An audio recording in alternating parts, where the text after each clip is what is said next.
Keira Langston stood in front of a packed classroom, the only black girl in a sea of silence when her professor smirked and pointed. "Prove you belong. Solve this in 30 seconds." The board filled with a problem no one else dared touch. She picked up the chalk and rewrote the room's heartbeat in numbers. But instead of applause, they accused her of cheating.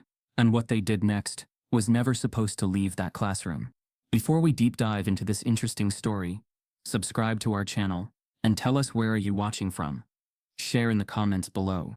The lecture hall at Ridgewell University always sounded the same before class. Laughter that didn't quite match the cold, competitive undercurrent of the room.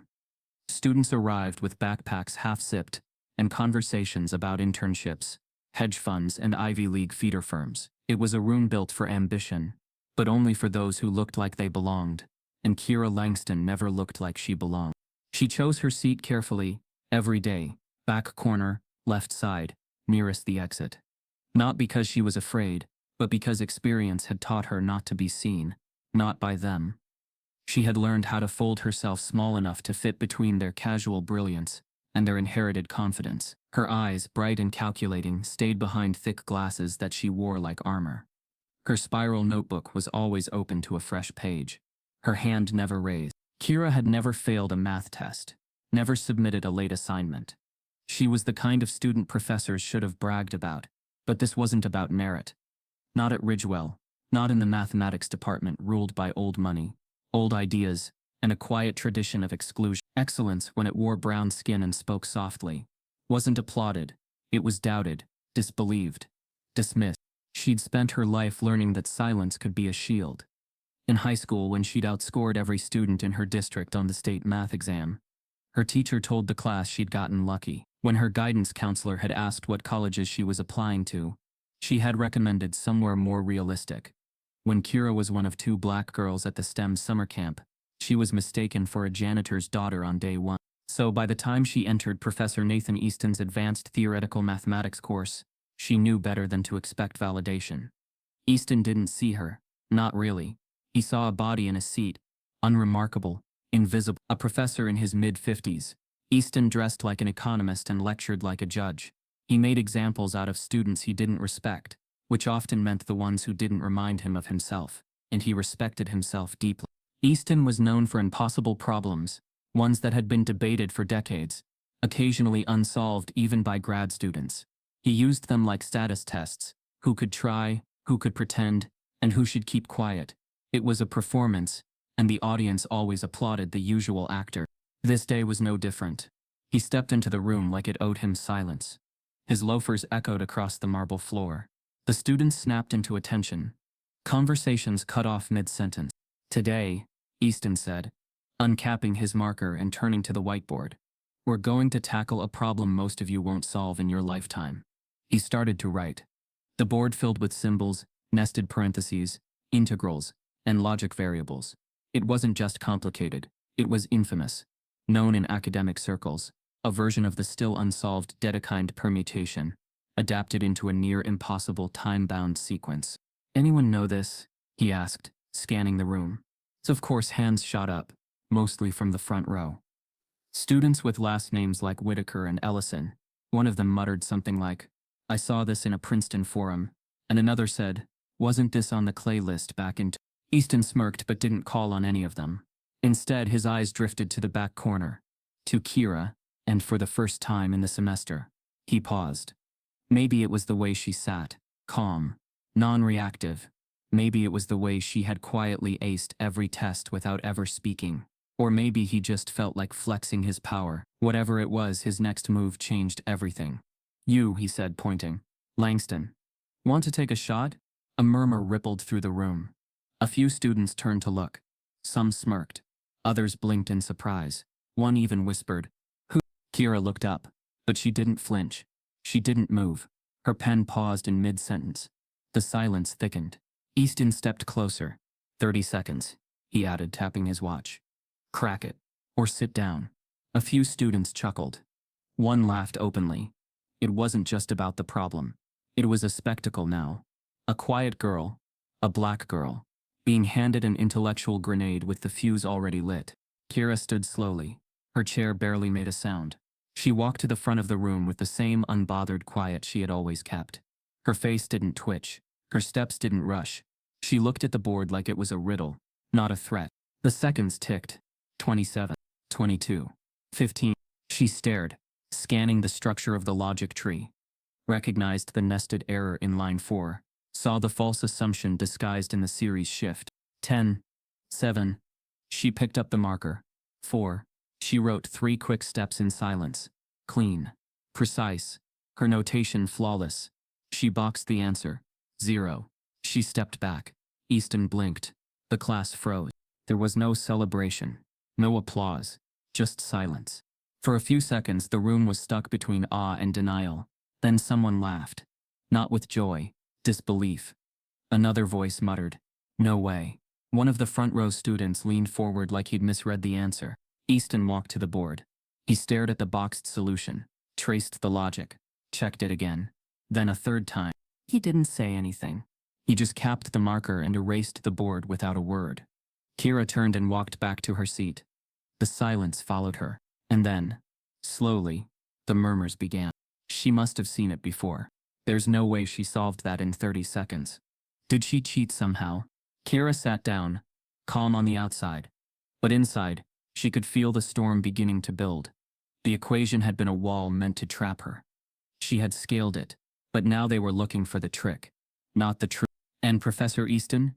He wasn't looking at her at all anymore. He was looking at his eraser, still gripped in his hand, clutching it too tightly. As the class ended and students filed out, still whispering and side-eyeing her, Keira stayed seated. Her phone buzzed in her pocket, an unknown number. She finally checked it after the room emptied. The message read, "We need to talk. Alone. 6 p.m. My office. Easton." And just beneath it, a second message followed. "Come prepared to explain yourself." What began as a humiliating classroom stunt turned into a moment that stunned everyone and exposed what the professor truly believed about her worth. Professor Easton didn't speak as Keira left the room. His fingers curled around the dry erase marker until his knuckles paled. For a man used to controlling the room with silence, he now found himself gripped by a silence he hadn't created. The moment she solved the equation should have been his triumph. Instead, it had become something else entirely, a rupture, not because the problem was cracked, but because of who had cracked it. Not the golden boys of the front row, not the sharp-tongued girl with the Ivy League internship, but the quiet black girl he barely remembered calling on all semester. Easton had crafted the problem from a notoriously convoluted variation of the Dedekind logic permutation. It was known for stalling even doctoral candidates. He'd once used a simpler version in a Princeton guest lecture just to make a point about intellectual overreach. And now in his own classroom, a student who'd spoken fewer than 10 words all term had reduced it to 3 lines, and done so publicly. His office door clicked shut at precisely 6:02 p.m. The lights were low. The overhead fluorescent stayed off. Only a single desk lamp threw shadows across a stack of math journals, and a scuffed leather briefcase. When Keira walked in, she stood quietly, her backpack still slung over one shoulder. "You're late," Easton said flatly. "It's 6:02. That's late." Keira said nothing. She let the silence settle like dust. Easton leaned back in his chair, folding his hands, his brow furrowed just slightly, eyes scanning her face for some crack in the armor that might give away her secret. "I've reviewed your submission from today." Keira nodded once, carefully. He paused. "It's correct." She raised an eyebrow subtly, but he added quickly, "I find the speed and accuracy troubling." There it was. Not disbelief.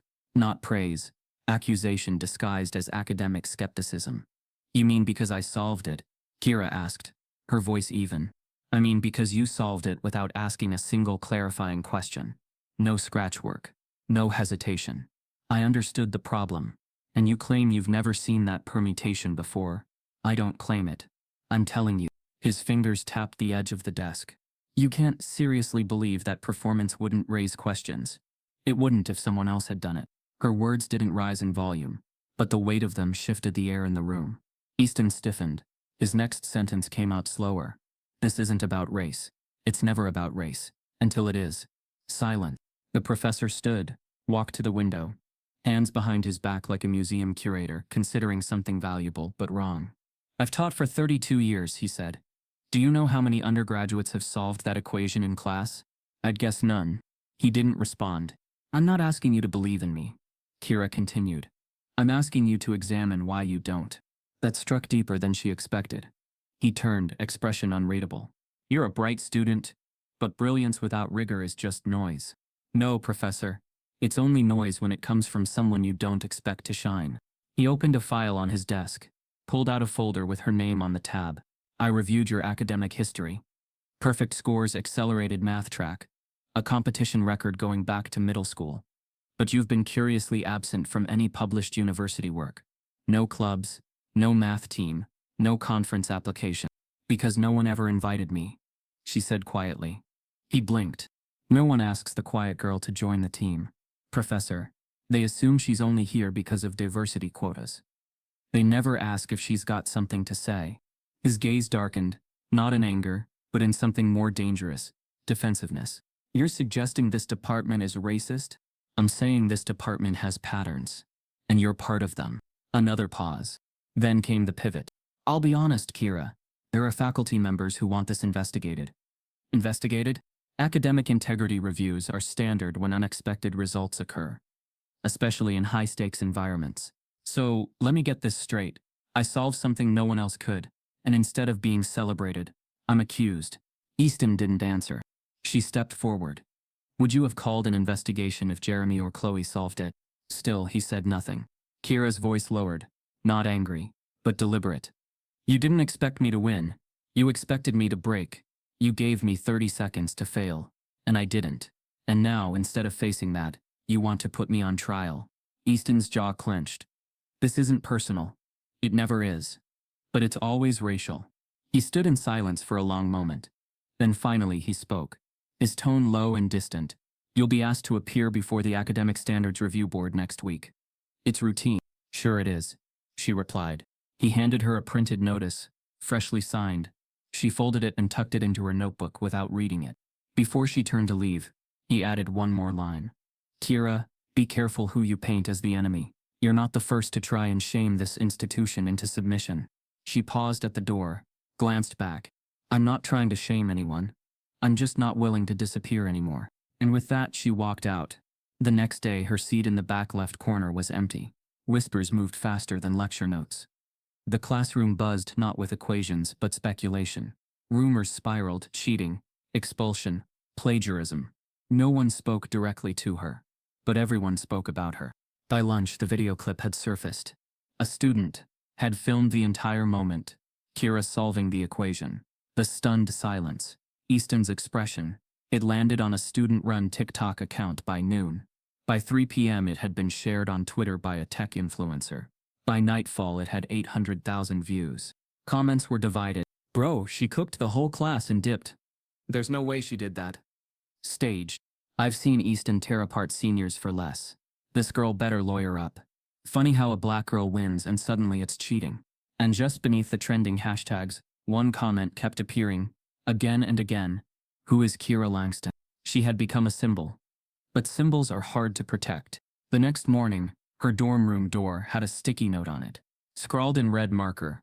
Prove it, quote a queen. Later that afternoon, an envelope appeared under her door.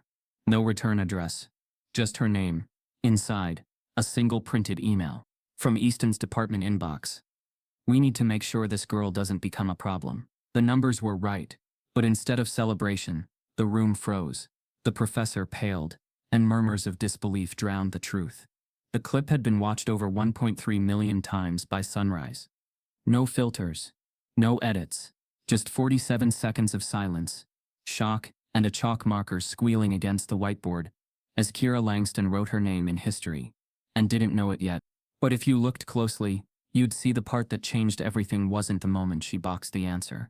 It was Easton's face, barely captured in the frame, draining of color like he'd just seen the floor tilt beneath his feet. That was the moment something cracked, not in Keira's trajectory, but in his legacy. Because it wasn't just about math anymore. It was about control. The next morning, Keira sat in the campus library. Not her usual spot near the physics journals. Those were too exposed now. Instead, she tucked herself into a far corner. Headphones in but nothing playing. Her phone buzzed nonstop. Her inbox ballooned. Everyone wanted her statement. Reporters, activists, former classmates suddenly remembering her name. She didn't answer any of them. She was still reading the email. We need to make sure this girl doesn't become a problem. The sender, a senior faculty member. The recipient, Professor Nathan Easton. Date stamped. 2 hours after she solved the problem. No context. No attachments. Just that one surgical sentence. Her breath had caught in her throat when she read it the first time. It wasn't what was said, it was what it assumed. That her brilliance was dangerous. That her visibility threatened their ecosystem. That somehow, her existing truthfully was an offense they could not allow. It was no longer about a solution. It was about erasure. That morning, Easton did not mention her name in class. He skipped the recap, rewrote the syllabus schedule. When one student raised their hand and asked about yesterday's problem, he waved it off. Let's stay focused on the curriculum, he said. The rest of the class followed his lead. No one brought it up again. But outside the classroom, the silence didn't hold. Student newspapers ran the headline, Black Genius Erased. Ridgewell Math Prodigy Solves Equation, Faces Faculty Backlash. A local news outlet picked it up by noon. National blogs followed suit. The word genius trended alongside cheating allegations, racial bias, and a new phrase Keira had never seen before, the academic gatekeeping. She tried to ignore it, tried to return to her books, but the truth hummed beneath everything now. She could feel it in the way professors looked away in the hallway, in the way students whispered in clusters near vending machines. She wasn't invisible anymore. She was radioactive. In her Tuesday lecture, a classmate named Dylan, the kind who always used $10 words to say 5-cent things, leaned across the aisle and whispered, "Did you really do it though? Like, for real?" Keira didn't blink. "I'm not here to prove anything to you." Dylan leaned back with a smirk. Sounds like a yes and a no. That's what they wanted. Not her brilliance, but her doubt. That afternoon, she went to the campus computer lab. Opened MATLAB, the complex modeling software few undergrads touched. She recreated the logic steps from the equation she solved. Documented the flow, mapped the tree, created a time-stamped log of every move. She saved everything to a secure folder, encrypted it, and sent copies to herself and a trusted mentor from her old high school, just in case. Because by now she could feel it. Something was coming. It did, 48 hours later. She was walking back to her dorm when a girl from her building caught up beside her. Eyes wide. "You okay?" Keira looked at her. "Why wouldn't I be?" The girl hesitated, then turned her phone toward her. A headline glared back. Sources claim Ridgewell math student may have stolen solution prior to class. Keira froze. She took the phone, clicked the link. The article was vague but damning. Insiders from the university claimed a student had gained unauthorized access to the problem in advance. No names. No evidence. But plenty of implication. Her name wasn't there, but it didn't need to be. The comments section said everything. Guess 30 seconds is all it takes if you steal it first. Should have known it was too good to be true. Another fraud exposed. Classic quota case. That night she didn't sleep. The walls felt closer. The room felt colder. She stared at the ceiling and thought about every time she had stayed quiet when a professor overlooked her. Every time she'd swallowed the bitter taste of being called articulate, like it was a surprise. Every time she was mistaken for someone's assistant. Every time she let them believe she was lucky to be here. Now they were trying to make her leave on their terms. Her phone buzzed again. An email. From Office of Academic Integrity. Subject: inquiry initiated. Response required.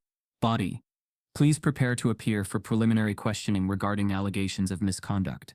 Keira read the words 3 times. Her fingers trembled. Not from fear, but from fury. She called her mother. It was the first time she cried since it happened. "They're trying to erase me," she whispered. Her mother didn't tell her to stay calm. She didn't say let it pass. Instead, she said, "Then don't let them write the story. You write it." The next morning, Keira walked into the Dean of Students' office, unannounced.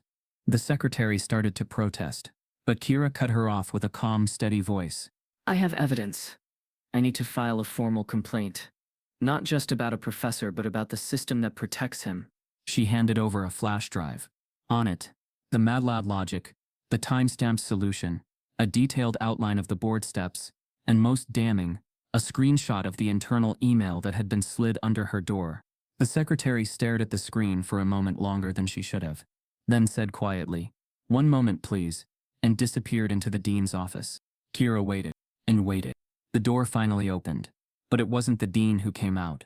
It was a lawyer from the university's legal affairs department. He smiled tightly, too tightly. "Miss Langston," he said, "we'd like to speak with you privately. This may be more complicated than you realize." She followed him inside. The meeting lasted over an hour. They asked her questions she hadn't expected. Not about math, but about motive. Why she'd waited to submit the logic. Why she hadn't gone public earlier. Why she had the email. Who had given it to her. Every question framed her not as a victim, but a liability. She left with a hollow feeling in her stomach. And then, just before sunset, came the real twist. An anonymous Twitter account posted a photo. It was grainy, zoomed in, but unmistakable. It was a staff meeting in Easton's office. 4 men, 2 women, 1 whiteboard, and at the bottom corner, a circled sentence contained the fallout. "This doesn't go beyond Ridgewell." The post exploded. By midnight, it had been reshared 80,000 times. And in the middle of it all, one word trended higher than any other: whistleblower. The next morning, Keira found a letter slid under her door again. No handwriting this time.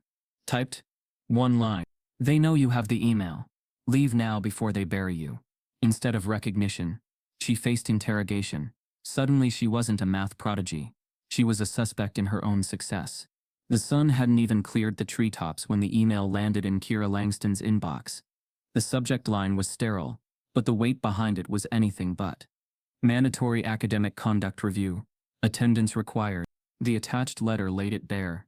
Keira was officially under investigation, not because she had done anything wrong, but because she had done something too right. In 30 seconds she had solved what no one else dared to attempt, and now she was paying the price for stepping out of the role they had assigned her. Silent, humble, invisible. She sat at her desk staring at the screen. Her inbox was a war zone. Headlines, messages, interview requests, hate mail. Half of them demanded she explain herself. The other half warned her not to. She hadn't asked to be a symbol. She hadn't asked to be accused. All she had done was the math. And now she was being called a fraud. In the dining hall, her name was whispered like scandal. Keira caught fragments as she passed. She had to have cheated. Maybe she found the problem online or something. "I heard the board's already planning a recommendation for expulsion." But no one said anything to her. No one looked her in the eye. They just let their assumptions speak louder than their questions. By noon, the student newspaper dropped a second article, this one more damaging than the first. It quoted an anonymous source from the mathematics faculty. "It's highly irregular for any undergraduate, especially one with no research history, to solve a problem of that complexity. It suggests the possibility of an unauthorized preparation or misconduct, especially one with no research history." They didn't say her name. They didn't have to. The racism wasn't in the words. It was in the doubt they were willing to plant without proof. In the disbelief that someone like her could possibly be capable without shortcuts. The equation didn't rattle them. Her skin did. Keira met with her advisor that afternoon, hoping for some clarity, maybe even support. Dr. Marla Jennings was one of the only black professors in the department. But even she looked hesitant as she closed the office door behind Keira. "They're moving fast," she said, rubbing her temples. "Too fast. You don't believe them, do you?" "I believe in your work," Jennings replied carefully. "But you've made a lot of people uncomfortable." "Keira, I solved a problem, not a scandal." "You made it clear that they underestimated you. And institutions like this, they don't like to be reminded." Keira swallowed the ache rising in her throat. "So what do I do? Let them write the story without me?" "No," Jennings said. "But don't think the truth will be enough. You're not just proving your process, you're proving your right to exist in this space, and that's a heavier lift." The academic conduct review was scheduled for Friday, but the court of public opinion moved faster than policy ever could. By Wednesday, new rumors surfaced. Someone leaked an internal document claiming Keira had been flagged in her freshman year for unusual answer patterns on a logic exam. It was entirely untrue, manufactured or misinterpreted, but it gave the doubters something to sink their teeth into. Now the narrative was gaining momentum. She had always been suspicious, always been skating the edge. She was no prodigy. She was a pattern, a problem, an outlier that didn't make sense unless she was breaking the rules. Her confidence began to unravel in the quietest ways. She stopped going to group study sessions. She ate dinner in her room. She stopped answering texts, even from the few classmates who had once treated her like more than a background prop. The day before the hearing, Keira received an official packet. Inside, a list of the faculty members who would sit on her review board. 5 names, 4 white men, 1 white woman. All tenured, all colleagues of East. There would be no advocate allowed in the room. No attorney, no media, just her and them. A trial without balance. That night, she sat in her dorm window, watching the glow of the quad below. Students moved in packs, laughing, yelling, blissfully untouched by the storm brewing behind that boardroom door. She opened her laptop, typed up a timeline, compiled her evidence again. The logic path, the timestamps, the email leak, the university's shifting narrative, her own academic history. But when she stared at the folder labeled proof, something inside her broke. Because she realized something chilling. This was never about proof. It was about permission. They didn't want to know how she solved it. They wanted to know who gave her the right. The hearing began at 9:00. Keira sat across from the panel, spine straight, palms calm in her lap. Professor Easton wasn't present, but his shadow loomed in the questions they asked. Can you explain your thought process again? Were you exposed to this problem prior to the lecture? Is there a reason you haven't participated more in class discussions? Every question was lined with suggestion. Every glance was coded. They didn't want to understand her. They wanted her to confess. At one point, a panelist leaned forward and asked, "Would you be willing to admit that you may have received outside help even unknowingly?" Keira stared at him. "You want me to confess to something I didn't do just to make this easier for you?" He didn't respond. "I'm not sorry I solved it. I'm sorry it made you uncomfortable." The silence that followed was thick with indignation. They recessed for deliberation, told her to wait outside. In the hallway, Keira sat alone. No one sat beside her. No faculty advocate. No peer witness. She was alone in every sense, but she refused to let them see her shake. After 22 minutes, the door opened.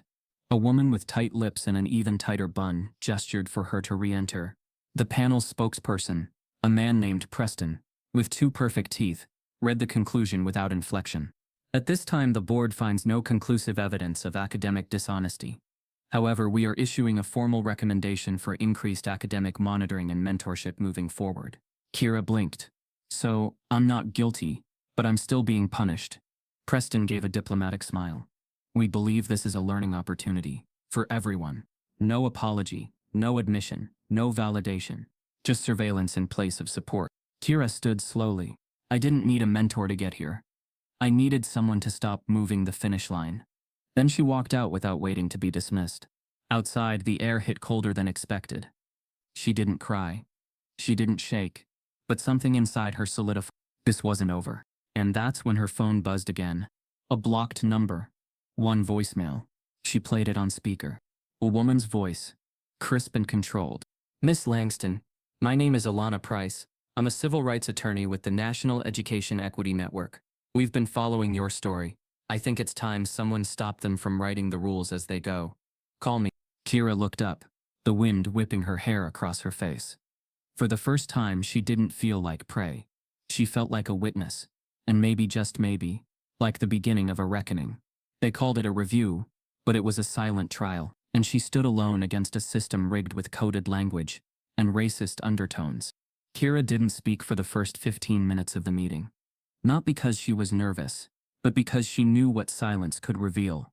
Across from her, 5 professors sat behind a long mahogany table, each with printed packets, stern expressions, and pens that clicked too often.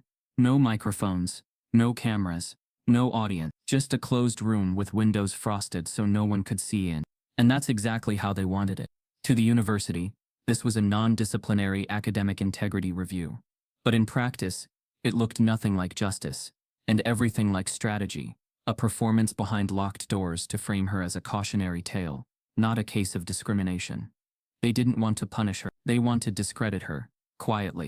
Each of the 5 committee members were white, each with years of tenure and titles longer than their empathy. One had been Easton's research collaborator. Another once wrote a paper defending meritocracy as a defense against racial bias. The odds were not just stacked, they were weaponized. The lead chair, Dr. Aldridge, leaned forward first. He was the oldest among them, a man whose crisp bow tie and Oxford diction gave the illusion of grace. But his eyes scanned Keira the way a scanner looks for defects. Slow, methodical, cold. "We want to emphasize that this is not a disciplinary process, Miss Langston," he began. "Rather, a collaborative inquiry to assess academic consistency." Keira said nothing. Her hands remained clasped in her lap. A second voice joined in. Dr. Evelyn Hart, the sole woman on the panel, though no more sympathetic. "You've drawn quite a bit of attention, Keira. This situation is evolving publicly. We want to ensure the university maintains integrity on all sides." "All sides?" Keira asked, finally speaking. There was a flicker of discomfort. She watched them register that her voice was sharper than they expected. Controlled, not combative. Measured, not meek. "Yes," Hart said. "We're all under scrutiny now." Keira leaned in. "Then let's be precise. Is this a review of my solution? Or my identity?" Dr. Aldridge adjusted his glasses. "This is about process." She raised an eyebrow. "Then you've read the process logs I submitted. The breakdown. The step-by-step logic, including the time-stamped model." A third member, Dr. Kellerman, flipped a page in her folder as if to imply he had. He hadn't. "Yes," he said slowly. "Though it's unorthodox for an undergraduate to have such a detailed documentation ready immediately." "You mean it's unusual for someone like me to be prepared?" Kellerman blinked. "That's not what I said. But it's what you meant." The silence after that wasn't awkward. It was tactical. Dr. Morrow, the fourth professor, cleared his throat. "Keira, can you walk us through your state of mind when Professor Easton called on you?" "My state of mind?" "Yes. Were you surprised? Nervous? How confident were you in that moment?" Keira paused. "Do you ask that of every student who performs well under pressure? Or just the black ones?" Dr. Hart frowned. "No one's implying this is about race." Keira folded her arms. "Then explain this. I solve a problem in front of a class. I do it correctly, on time, under pressure. And instead of being asked to teach, I'm being told to defend. What exactly do you think happened in that room?" Dr. Aldridge interrupted. "This isn't an interrogation, Miss Langston." She smiled. "Just barely. No, that part already happened. Outside these walls. In the classroom. On Twitter. On campus. You're just trying to make it official now."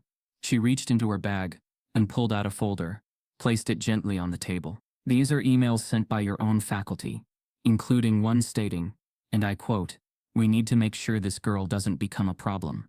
Would you like to explain how that fits into your non-disciplinary tone?" No one moved. The folder remained untouched. Dr. Kellerman shifted in his seat. "Miss Langston, these emails were obtained improperly. By someone who saw what was happening," she cut in, "and decided they wouldn't let you bury me without a fight." For the first time, there was something other than condescension in their eyes. It wasn't respect, it was risk calculation. Keira wasn't just another student now. She was a liability, and liabilities have leverage. "I'd like to propose," Keira said, voice firm, "that if this review is genuinely about academic process, we bring in a third-party mathematics expert. One who has no affiliation with Ridgewell." "Outside experts aren't standard," Aldridge replied tightly. "They're necessary," she shot back, "because what's happening here isn't standard either." Another long pause. Another pen click. Then Dr. Hart asked the most revealing question of the day. "Why do you think you're being targeted, Keira?" And with complete clarity, she answered, "Because I wasn't supposed to be the one who solved it. Because I didn't ask permission to be extraordinary." Silence again. Then Dr. Morrow scribbled something in his notebook.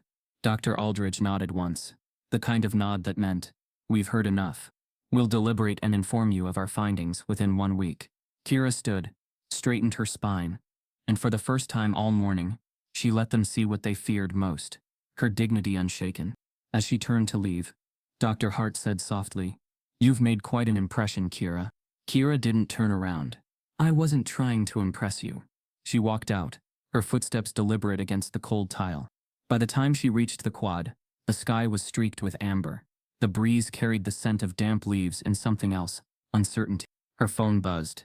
Another unknown number. She hesitated. Answered. "Keira Langston?" "Yes. This is Luis Mendel, from the Chronicle of Higher Education." We're preparing a piece on systemic bias in elite universities. Off the record, are you willing to tell your story? She looked around. For the first time in weeks, someone was asking her not to defend, but to speak. I'm ready, she said. Then he asked, do you have any proof that what happened to you wasn't isolated? She exhaled slowly. Yes, she replied, and I think it's time I show it. That night, she opened an old hard drive from high school. Scrolling through forgotten files, she found something she hadn't thought about in years. An email from a STEM summer camp. A rejection. But when she clicked it open, the reason chilled her blood. Your application was exceptional. However, we've fulfilled our diversity capacity this year. She finally saw it. This hadn't started at Ridgewell. It had always been there. Millions watched her brilliance. And millions more questioned if a black girl could really be that smart without cheating the system. The moment the video of the classroom went live, the world changed for Keira Langston. At 2:37 p.m. the next day, a student in the back row posted the clip to a campus forum. By dinner time it had been downloaded and reposted. By midnight it had exploded across social media platforms like wildfire through dry grass. For a quiet girl who had preferred her thoughts to do the speaking, the sudden noise felt like falling into a chasm. Her phone buzzed more than she ever imagined. Ding ding ding. Alerts, tags, comments, trending threads. Langston solved flashed across her screen. Within minutes the keywords black girl, math genius, and did she cheat were trending. The algorithm didn't discriminate. It just amplified.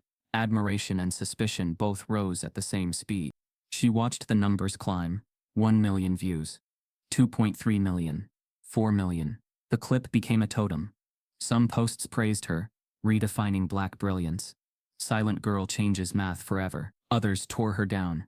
Too good to be true. Where's the video of her searching Google? Quota kid hacking the system.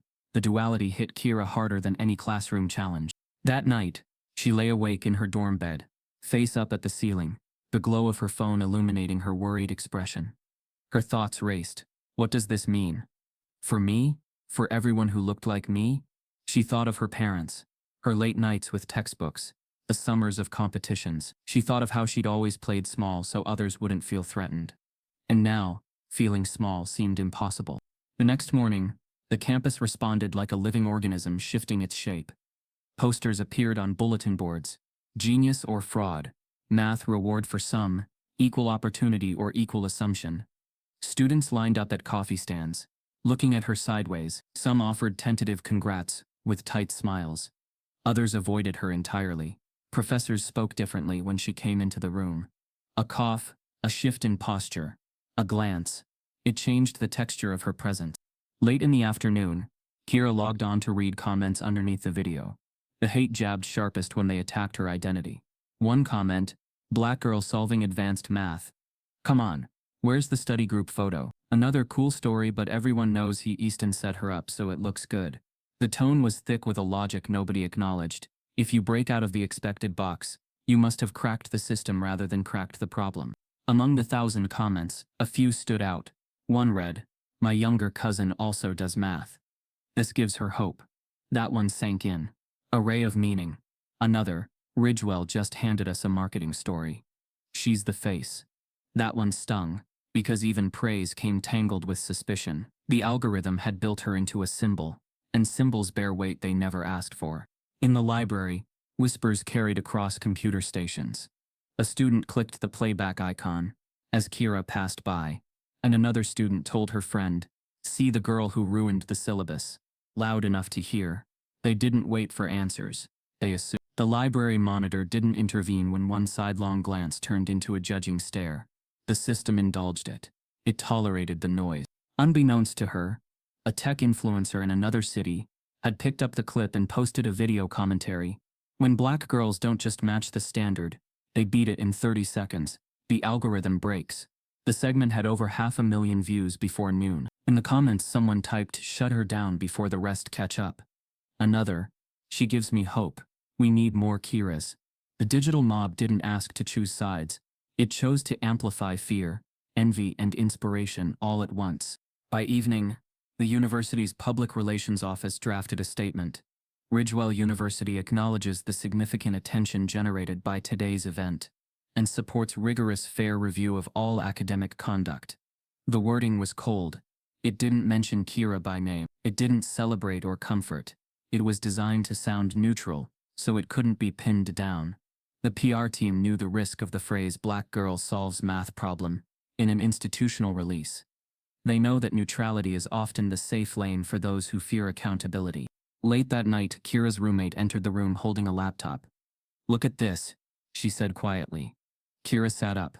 The screen showed a blog post titled "Top 10 Moments When Academia Realized It Was Behind." 2 lines down. In 3, Keira Langston solves Dedekind permutation in 30 seconds. The post was positive, one of very few. "People see you," her roommate continued softly. "Some people anyway." Keira felt a shift inside. If the world was ripping her apart and reconstructing her image, she would decide the reconstruction. She closed the laptop. "Thank you," she said. Her voice light, but the gravity of the moment heavy. She stared at her reflection in the window pane, her face superimposed over the quad lights, and let the thought settle. She is visible, unlike ever before. But the twist came early the next morning. An anonymous website posted what they claimed were files from the university's internal network. Historic records, dean's office drafts. The files contained spreadsheets, meeting minutes, and emails. One email, from a tenured professor, read, "Our data shows fewer black undergrads progress to doctoral candidacy. Let's ensure we don't let this become a trend." The leak implied institutional intent, not just individual bias. The digital avalanche just became a landslide. The video of Keira had been the spark. This leak was the fire. Keira discovered the leak when she opened an alert. Her tracker sent her name was mentioned in the draft. Minutes, in a row labeled "Mitigate Risk of Outlier Success." She closed the window quickly. Her pulse hammered. She didn't know whether to feel triumph or terror. Maybe both. That afternoon, a reporter found her sitting in the math lounge, alone again. He asked, "Do you think this is bigger than you?" She stared at him, quiet. "What do you mean?" "This clip. The leak. The conversation. Is this about a single moment? Or something broader?" She took a breath, then said, "It's about everything we never saw." She didn't elaborate. The reporter nodded, then waited. She rose from the couch and walked away without another word. Back in her dorm room, she unlocked her phone and opened the message list. There were hundreds, direct messages, voicemails, texts, some supportive, some vile. One message read, "You're welcome to the canonical math genius, for token optics." Another, "I hope you enjoy being their story." Then she found a voicemail from her father. She didn't answer it immediately. She sat on the edge of her bed, holding the phone. Finally, she played the message. "Sweetheart, your mom and I are proud, but we miss you. Call us when you can." She didn't reply immediately. Instead, she inhaled, closed her eyes, and tried to quiet the storm in her chest. In the silence that followed, she realized she could either let the world define her, or define herself. The path ahead was foggy, but for the first time, it felt necessary. The following morning, the university sent another release. This time a short message. "Ridgewell University confirms an internal investigation is underway regarding alleged bias in academic review processes." They cited ongoing developments and commitment to fairness. It might have been progress, or just damage control. The wording left that uncertain. Later that day, she attended her scheduled office hours with Dr. Jennings. The black professor looked concerned when Keira mentioned the leak. "This is big, Keira," Jennings said quietly. "If you hold this, you might become not only a subject but a target." Keira nodded. "I know," she said, "but if I don't hold it, they'll bury it. And you'll still be invisible." By dusk, Keira walked outside. The quad lights shone gold. The students beneath them were laughing.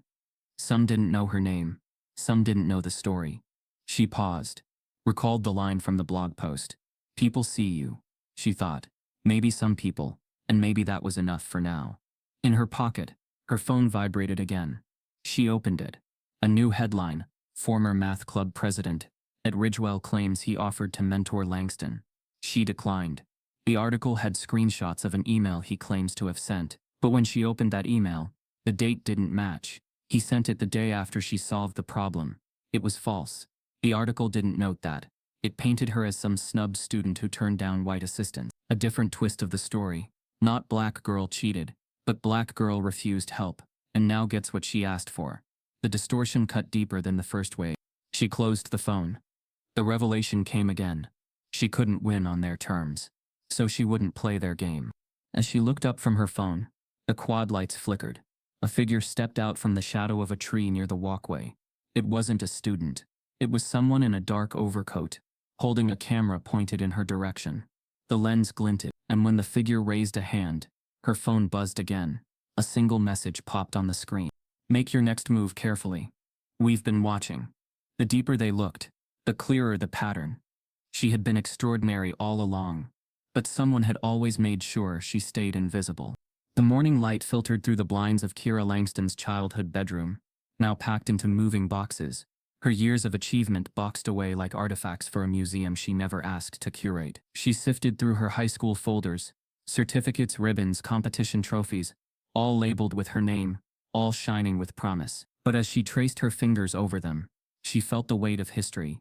She had always known she could solve tough problems, but only now did she see how many times others had chosen to ignore it. At the same time her university case was becoming public. Kira's lawyer asked for documentation of every prior competition she entered. Keira cooperated willingly, supplying spreadsheets she had created herself, names of contests, scores, years, subjects, placement. What she didn't expect was the silence she encountered when she contacted the organizations for confirmation. One math contest reply read, "We have no record matching this entrant name for that year. Our system is under review." Another regional fair responded, "Award papers were archived before 2010, and records cannot be retrieved at this time." That sentence echoed, "cannot be retrieved." When she pressed further, the organizers stuttered into vague apologies about transitions and data loss. The pattern pressed down on her like a cold tide. Bright student. Awards earned. Records missing. Thank you letters lost. References unmade. She remembered her high school counselor, Mrs. Abernathy, a quiet white woman, who told her in junior year, "You've got raw talent, Keira, but you need to network more if you want scholarships." Network, back then, meant being seen. Keira had nodded and smiled, kept solving problems at 3 a.m., kept taking the bus when others drove. She had done the visible part. Yet when deadlines passed and applications were logged, she received terse letters. "Unfortunately, this year's quota has been filled." Her response folders had those notices. She archived them carefully, but seldom read them again. Now she did, and the ache sharpened. Her investigation became obsessive. Late nights she cross-referenced yearbooks, scanned photo albums, emailed former competition chairs. She discovered one image from a STEM workshop, where the photo caption listed her simply as participant, though the printed program named her first place winner. She zoomed in on the picture.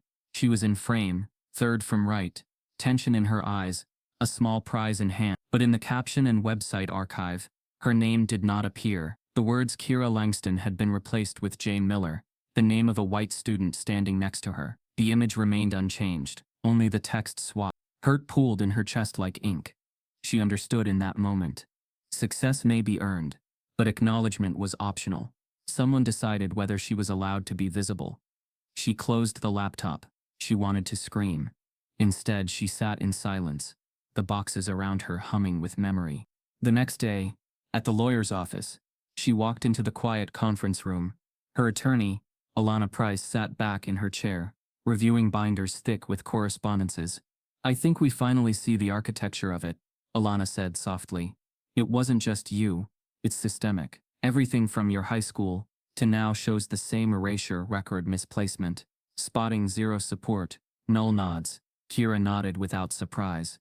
"That means we're not just defending a moment, we're contesting a pattern." Alana leaned in. "That makes this case different, and riskier." Riskier. The word stuck in Kira's throat. She had expected fight, but now she realized it demanded more. More memory, more recovery, more exposure, more reckoning. Later she returned to her dorm and found a package on her desk. No return address. Inside, a USB drive labeled archive. Her heart raced. Was this a gift? A trap? She plugged it in. The folder opened. Hundreds of scanned PDFs. High school newsletters. Competition result sheets. Emails congratulating her. One PDF caught her eye. A letter from the district science fair board, dated 15 years ago, showing outstanding mathematics achievement, awarded to Keira Langston, but crossed out with red ink, signature illegible. Handwritten beside it, Award annulled, exceeded quota for non-majority students. Her jaw tightened. She stared at the screen. The decision had been made long ago. Someone else's comfort mattered more than her ability. She recoiled. This was no longer just institutional bias. It was active suppression. The narrative of talent, plain and simple, but marred by someone else's demand to keep her invisible. She collected the USB and ran a duplicate folder to secure cloud storage. She told no one. The leak earlier had rattled her trust. She knew now that being published meant being vulnerable. But she also realized information was power. Oddly, the next morning, she noticed a shift in her inbox. An email subject: Invitation, Alumni Panel, Ridgewell Mathematics Department. It was addressed to her. An invite to speak about student achievement and research trajectories. The department wanted her participation. For the first time, they were asking her to become the visible success they had ignored. The twist struck her. They wanted her on the stage, whitewashed and safe. She hesitated. That afternoon, she met with Dr. Marla Jennings again. "They're offering you a public-facing role," Jennings said slowly. "It looks like goodwill, but it's a trap. You give them legitimacy, they get cover." Keira listened. Or Jennings added quietly, "You use it to expose them." Kira's mind shifted. The invitation changed from spotlight to leverage. She returned to the dorm, sat at her desk, and opened the invitation again. The RSVP deadline loomed. If she accepted, she walked into an institution ready to present her as its narrative of inclusion. If she declined, she risked confirming their claim she was upset and ungrateful. The choice seemed trapped between two forms of erasure. She closed her eyes, thought of every missing award, every erased name, every quota-filled rejection letter, every time she stayed quiet. The memory of being invisible actually felt like a shadow you carried. She realized there was no escaping the past, but she could change how it was used. Over the next few days, she crafted her response. Not just yes or no, but condition. She wrote, "I accept the invitation, provided this panel includes discussion of equity in mathematics, includes a third-party moderator from outside the department, and receives full transparency of historical student distributions." She sent the response with a momentary thrill of daring, a twist inside herself.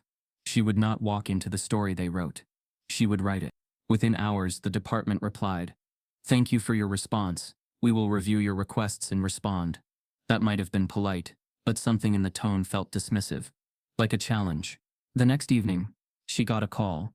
"Dr. Aldridge, Miss Langston, this is unusual. We cannot fulfill all your conditions. Perhaps you would like to reconsider your participation." His voice was smooth. The question hung like, "Will you conform or vanish entirely?" Keira swallowed. "I'll wait for your revised invitation," and she hung up. That weekend, she returned home for a short break. At her childhood desk, she opened the archive folder again and scrolled through old yearbooks. She found a list. Honor roll, distinguished achievement. Her name was listed 1 year. The next year it was gone, crossed out. In its place, Sienna Caldwell, a white student 2 years younger than her. She stared at the page. She did not cry. She stood and looked out the window at the slant of dusk into thickening clouds. A twist revealed itself. The awards weren't taken from her. They were never meant for her to keep. She was given enough to perform, not enough to be recognized, enough to exist, not enough to matter. On Sunday evening, back in her dorm, she opened a new message. Sender, alumni dept at redgewell.edu. Subject, "Thank you for the conversation. Let's proceed." The body read, "We invite you to give the keynote address on equity and excellence in mathematics at our annual gala. Full accommodations provided." She sat back. A gift, or a snare? She didn't reply. Her phone pinged. Her mother's name appeared. With a subtle click, she answered. "Hey, Mom. Sweetheart, I saw the invite in the paper." "You did?" "Yes. I'm proud." She paused. "But I'm worried about what it means, if they're doing this for you, or to you." Keira exhaled, forced a laugh. "I'm still trying to figure that out." "Remember," her mother said softly, "you've always known what you were doing. Now you just have to decide why." Keira closed the call. Looked at the invitation again. She felt the weight of decision. She realized the university's system of erasure began long before Ridgewell. It started in those early rejections, the missing names, the silent trophies. It was a lifetime of being present, but unseen. Tonight, she would not rest. She would compile the evidence. She'd add the USB. She'd catalog everything: her awards, the missing recognition, the emails, the invitations that treated her like a token. She would let the archive speak, instead of her words. And as she prepared to send the folder to legal counsel and press contacts, she paused. Another pitch came through her inbox. A freelance writer, offering to profile her life story for a national magazine. But there was something off in the email address. She hovered over the link before deleting it. Not all attention was welcome. Late that night, Keira heard a knock at her door. She opened it to find an unmarked envelope on the floor. Inside, a single flash drive labeled, "Show us the data," and a sticky note, "We know what you're doing. We're watching." Her story became a movement. Protest signs filled the campus, classrooms emptied, and the administration could no longer hide behind procedure. When the morning bell rang and lectures began, nearly half the students stayed away. The quad, normally chaotic with chatter and backpacks, was lined instead with placards and posters. "See me, not ignore me. Black genius isn't a rare specimen, it's a human right. Ridgewell, do better." A ripple of energy surged across the campus of Ridgewell University as protesters gathered at the steps of the mathematics building, their voices rising in measured cadence, each chant a beat of defiance. Keira Langston did not organize this. She hadn't planned signs or speeches. But when she emerged from Evans Hall after her 10 a.m. tutorial, she saw the sea of faces turned toward her. Some cheered quietly, others held up their phones to record her. A young woman with a handmade poster that read, "She solved it. Why are you still asking if she cheated?" held out a hand. Keira touched the girl's shoulder briefly, overwhelmed by the weight of what had begun. The movement wasn't about her anymore. It was about every student who had stayed in the shadows, invisible because of assumptions, not absent. Inside the dean's office, alarms, metaphorical and literal, rang. The phone lines lit up, security reports flooded in, and professors gathered in hushed circles. Dr. Aldridge paced the mahogany floor, his bow tie askew. "This is no longer contained," he muttered, watching the live stream of students blocking the sidewalk.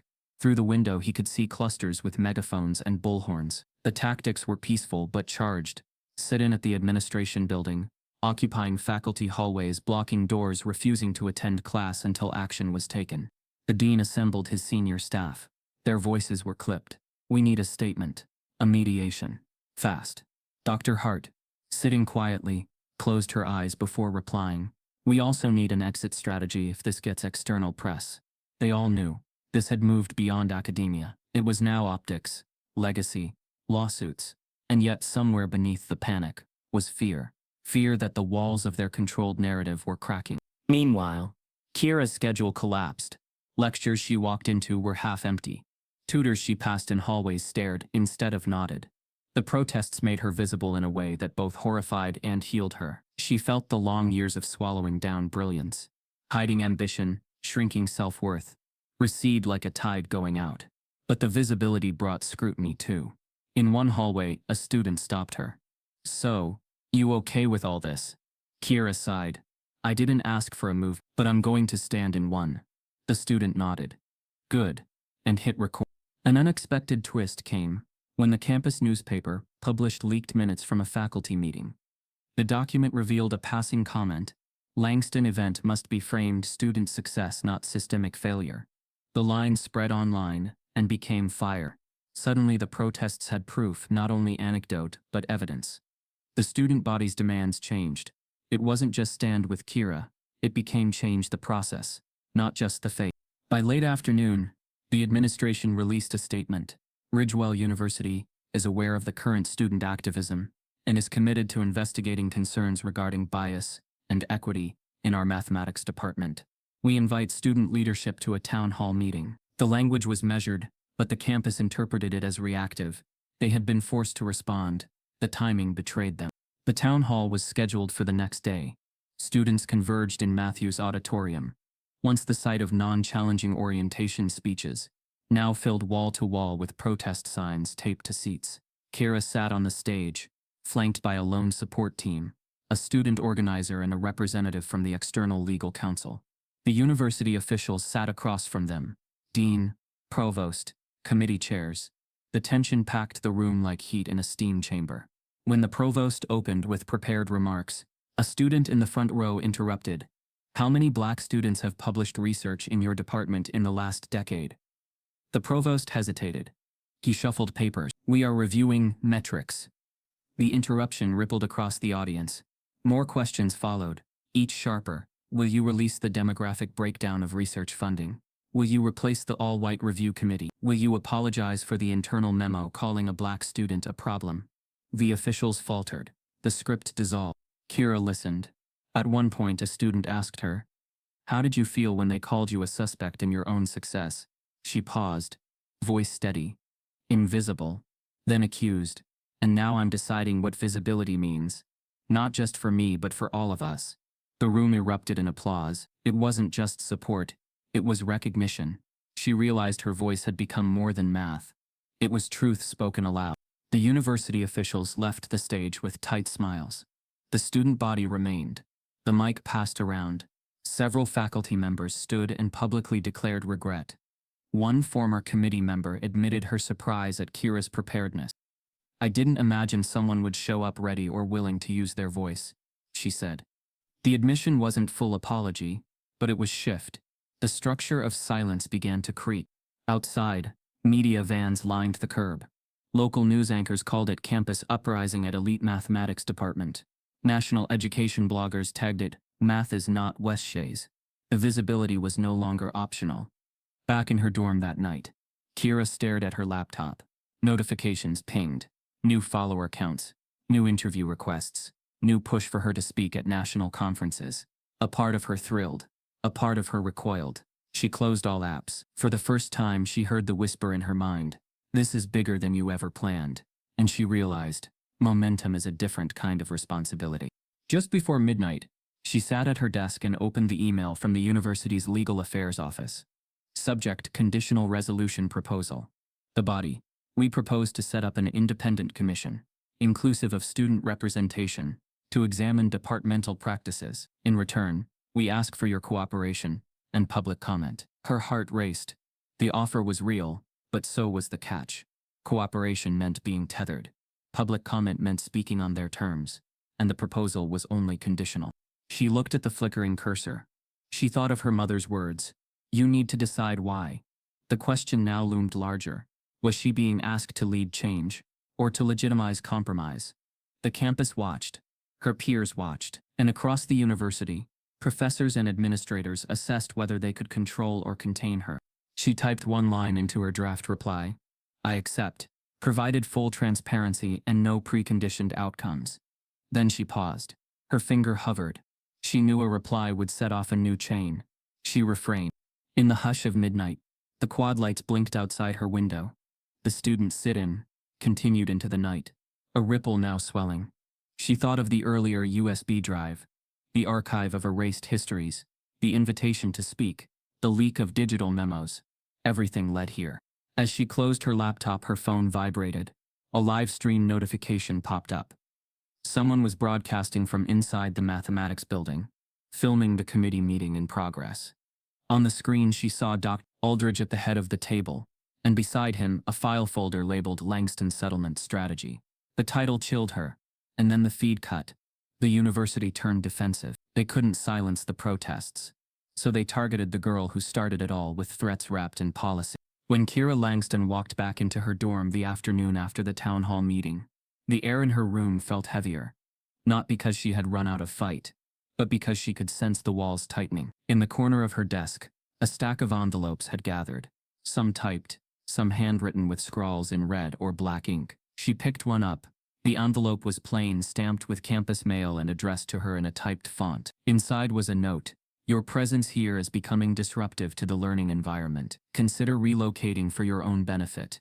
No signature, no department name, just a directive. In the next envelope, scribbled in thick marker, Quota Queen must leave. Others can't rise if you keep blocking them. The signature none again. She removed the card and read it twice. The message was clear. Running beneath it was a static beat. You solve, you shine, you provoke, so leave. She felt her chest tighten. The war had moved from boardrooms to her mailbox. She returned to her room later that night and found another letter slid under her door. This one was heavy. A formal letterhead bore the seal of Ridgewell University's Housing and Residence Life Office. It declared this serves as notice of possible eviction due to misuse of common areas and violation of quiet hours policy. Multiple complaints have been registered. A hearing has been scheduled for Wednesday at 4 p.m. in the dorm administration office. She stared. Misuse of common area, quiet hours. Complaints filed by whom? Her protest had been peaceful. She had stayed in her room that night. It didn't match. It felt like retaliation dressed in institutional tone. She typed an email to the housing office, asking for specific complaint records. Hours passed with no reply. In the meantime, her phone lit up with more messages. Alerts from alumni trackers, reporters asking about the eviction notice. Rumors spread. Protest ringleader faces dorm eviction. The housing notice had leaked. The campus buzz surged. She found herself at the center of another storm. At least this time, the battlefield was personal. The next morning, she walked to the hearing location. The corridor outside was empty except for one maintenance worker, who nodded at her. Inside the hearing room, 2 housing staff, 1 campus police officer in plain clothes, and a housing lawyer sat waiting. They explained, "We have 3 formal complaints from residents claiming disturbances from Ms. Langston's room. Music playing late. Gatherings disrupting hall conduct." Keira's voice stayed calm. "I didn't have any gatherings," she said softly. "I work late and come home after midnight sometimes, but I've never had a party or loud music event." The lawyer nodded. "If you'd like, you can review the logs of complaints." She did. 2 complaints were dated the evening she sat quietly at her desk, headphones in, working mathematics problems. The third simply read, "Large group seen entering the room. Unknown participants." She checked the door access logs. No records of large entries. No one had signed it. The hearing ended with a recommendation. Eviction process may proceed pending review. Temporary suspension of privileges, until Wednesday. She left with the letter in hand, wondering how solving a problem turned into fighting for her home. That afternoon, the rector's office sent a campus-wide email, reminder to all residents, that the university values respectful community living. Violations will be addressed promptly. The message looked standard, but in the context of her hearing it read like an overt threat. Keira found herself surrounded by the echo of suspicion. She overheard 2 students in the laundry room whispering, "Is that why she's being evicted? They can't handle her being up past midnight with books open." Her heart hammered. She knew they watched her, not because of her protests, but because she had shifted the narrative, and they were trying to shift it back. That evening she returned to her room to find the door lock changed. She tried her key. It turned halfway, then stopped. She pulled her card. The scanner glowed red. She stood frozen outside her own door. Finally, she went to the desk. The desk told her, "Maintenance swiped to lock for security update. We've scheduled replacement for tomorrow morning. Please occupy the guest room until then." The guest room. A nondescript space in the basement, with a twin bed and a desk under a flickering light. She packed a small bag, took the bare minimum, and moved in for the night. Her home declared unsafe by the institution that once promised safety. The guest room smelled sterile. Her textbooks sat in boxes in her dorm. She pulled out one notebook and worked through a problem, but the focus kept slipping. She kept remembering that she no longer had a room. The mattress felt like a hospital bed. The light above flickered. She kept the door closed, locked manually. She realized this was no longer about mathematics or protests. This was about whether she belonged at all. At midnight, a wail of digital noise erupted. Another viral post. Someone had posted a photo of her dorm keycard being swiped at 1:45 a.m., with the campus police badge in view. The caption, "Midnight math sessions or security incident." The comments poured in. "See the math genius hiding in the dorm basement. Another elitist special case given special treatment." The narrative looped. Success, suspicion, displacement. The protest movement had become tangled with housing hearings and surveillance. She realized the system had changed strategy. They couldn't silence the signs on the quad, so they tried to destabilize the person. Her phone pinged. A voicemail from her mother. "Keira, your father and I are worried. Are you safe? Are they doing this to you?" Keira listened to the message, folded her laptop shut, and sat on the edge of the bed. She didn't answer yet. She watched the flicker of fluorescent light, felt the cold hum of institutional power pressing down. This was bigger than she expected. The next morning, she walked back to her official dorm room to collect leftover clothes. The hallway was empty. When she unlocked the door, she found a framed certificate hanging crookedly on the wall. Student of the Year, Ridgewell University. 2023. She hadn't seen it before. Underneath it, a sticky note. Congratulations, you've earned a highlight. No signature. She stared. The twist unsettled her. Had someone placed it there? The movement had made her visible in a new way. So visible she could be used. The certificate looked like a co-opted artifact. A trophy placed in her room to say, "See, we do value you." But then they changed the locks. They evicted her. They dropped the threats. The system was doing two things at once, giving recognition and taking rights. The contradiction sharpened her awareness. She ignored the certificate for now. She packed a suitcase with what she needed for the guest room and the hearing. Each item she placed carefully. Textbooks, laptop, hard drive with archived records, a framed photo of her high school math team, which rarely included her name in the caption. She needed the weight of her past as much as the armor for her future. At the hearing Wednesday, she would bring documents, witnesses, the streaming log, the access records, the email leaks. She would prove not just that she solved the equation, but that her presence had always been scrutinized, and that the system had always worked to silence her. In the small mirror above the guest room desk, she saw her reflection. Eyes sharp, lips firm. A young woman who solved the impossible, and then had to fight her way back from the margin. She realized the institution hadn't intervened quietly. They had tried to erase her quietly, but silence shifts into noise when a person refuses to stay invisible, and now she was loud. Just before dawn, she typed a brief message to the movement's Slack channel. "Tonight I sleep in the basement, but tomorrow we hold them accountable." She hit send. Immediately responses pinged. Encouragement, strategy ideas, media contacts. She didn't need to lead, but she needed to anchor. Later that morning, her phone rang with an unknown international number. When she answered, a calm male voice said, "Miss Langston, we have footage of the night you solved the problem, but your professor detailed it in a video before posting. It was edited. Are you ready to see what they filmed after you boxed the answer?" The line went dead, and in her inbox one new encrypted message: "We will release the full video unless you agree to our terms." Former students stepped forward. The stories were all the same. Professor Easton didn't just doubt her, he'd made a legacy out of destroying students like her. When the leak of internal memos hit the internet, the dam cracked. Among the documents retrieved from the anonymous site was a spreadsheet long ago buried in the archival folder of the mathematics department, titled Graduate Advancement and Pipeline Data. In one column, students of concern, names next to notes, high achievement, low network, requires monitoring, outlier risk. And in the same dataset, nearly all of the names flagged were black or brown. Hidden in the rows alongside that spreadsheet were emails from Professor Nathan Easton, with subject lines like, "Consider limiting funding exposure," and "Prepare alternative candidate, minor adjustment." The ghost of countless suppressed talents stood in cold digital text, and Keira found herself staring at reflection. Late one evening, her phone buzzed. A message arrived from a former student. "I'm ready to talk." This student, Malik Green, a black math major from Easton's class 5 years ago, had stayed silent for years. Now he'd collected his own files, emails from Easton questioning Green's recommendation letter, complaining of his push for non-traditional candidates. He met Keira at a small cafe off campus, a silver of the coffee machine glinting in the late-night light. He slid a manila folder toward her. Inside, annotated copies of Easton's reviews, memos discussing student caliber versus demographic signal, letters of denial for Green's conference applications while contemporaries were green-lit.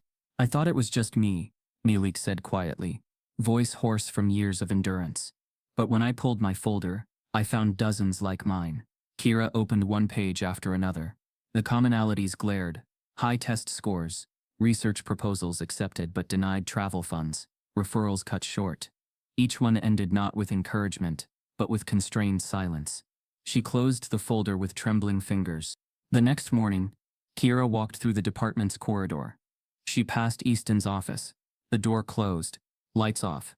She imagined the years of students who had come in hopeful, whose names never made the board or the announcement. The corridor smelled of chalk dust and ambition forever deferred. She realized Easton had operated not on merit, but on gatekeeping. That same day, an anonymous blog post surfaced titled, "Math Department, a Quiet Exclusion." It contained a sweeping collection of testimonials. Students who had been ignored, their names missing indices, their research shelved, their potential question. The twist: many of them acknowledged they'd heard of Easton's benchmark lecture, the 30-second challenge, but never executed it. It was rumored the problem he used with Keira had been used twice before, once in a private graduate seminar, once in a faculty workshop. In both past cases, students struggled, left with lower grades and no spotlight. The public version of the problem was his creation, but he had built a system where only certain students ever got to solve it. When the campus newspaper reached out for comment, the department issued a brief statement: "We are aware of concerns and will coordinate internal review." It was the same pattern as before.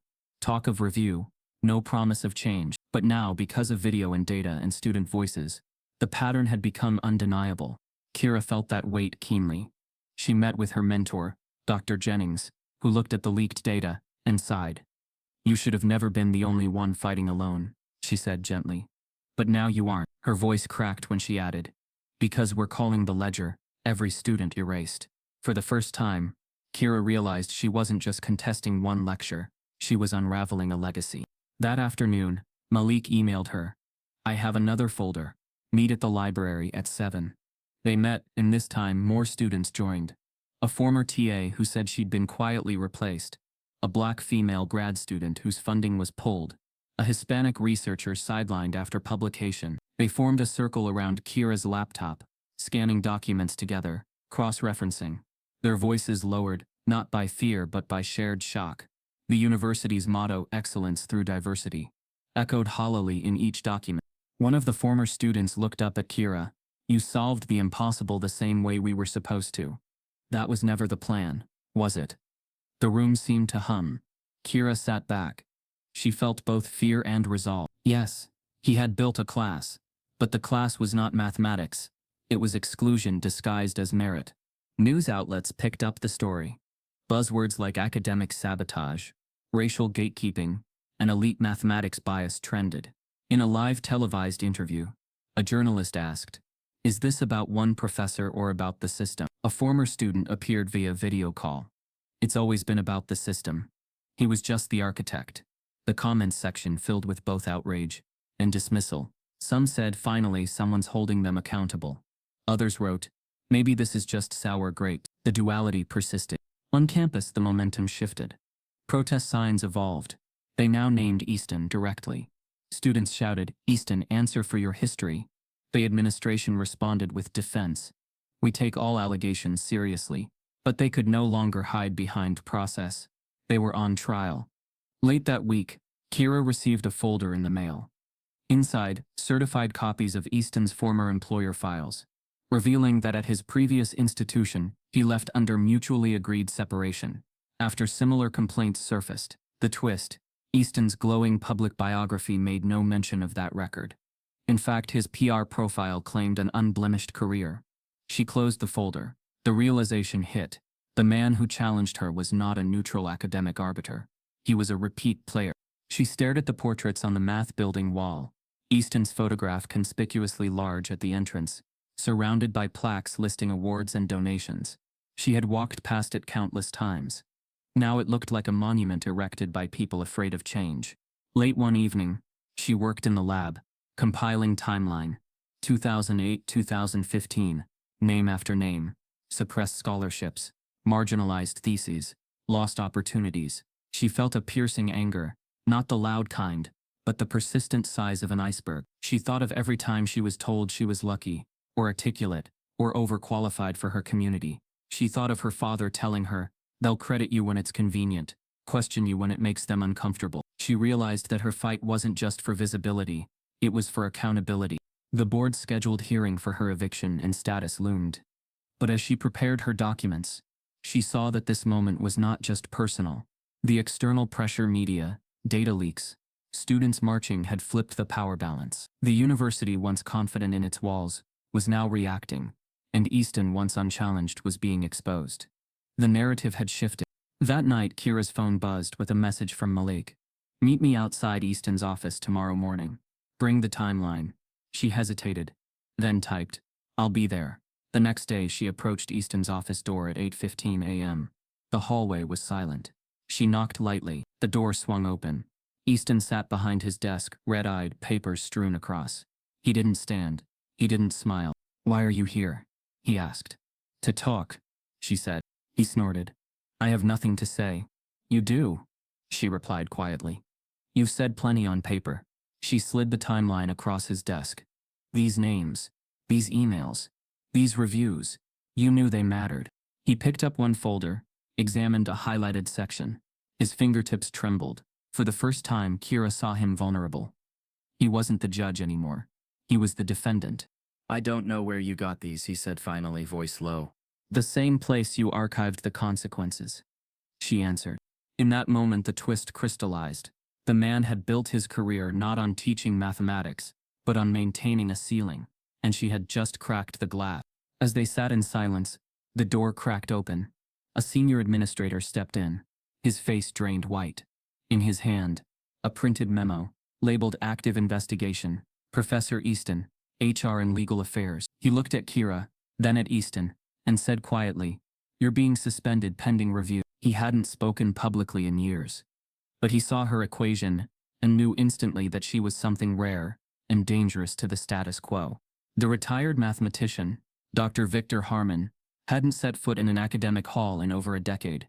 His once lauded work on combinatorial structures was quietly shelved by institutions eager for cutting-edge applications, and by colleagues who deemed him passé. But when Keira Langston's solution video reached his inbox via a former student, something old stirred in him, a shifting of the ground beneath assumptions-laden domain. He opened the clip at his small home office, high-ceilinged, lined with dusty chalkboards, old journals, and a single plaque reading, "For those who stay despite being unseen." As the marker traced the solution, Harmon whispered to himself, "That's exact, flawless." He didn't contact Keira immediately. Instead, he wrote a short note. "I'd like to see your work in detail." Sent from a burner email, she replied cautiously, meeting him at a small cafe off campus the next day. When she handed over the folder, the MATLAB logs, the screenshots, the time-stamped steps, he sat back and rubbed his temples. "Young lady, you haven't come this far alone." His voice held wonder. "And you shouldn't have to fight this alone either." Keira gazed at him, surprised by the sincerity. She'd received support before, but usually from silence, not this kind. Harmon asked about her process. "What were you thinking when you boxed the answer?" She described the moment. The 9-step reduction, the collapsing assumption, the shift to the final variable. Harmon nodded, writing small notes in his margin. Then he looked up. "What you did was elegant, but it was also dangerous because you made it look easy." He meant more than mathematics. He meant the script they'd written for her. The status quo didn't accommodate Black's serenity and brilliance that looked effortless.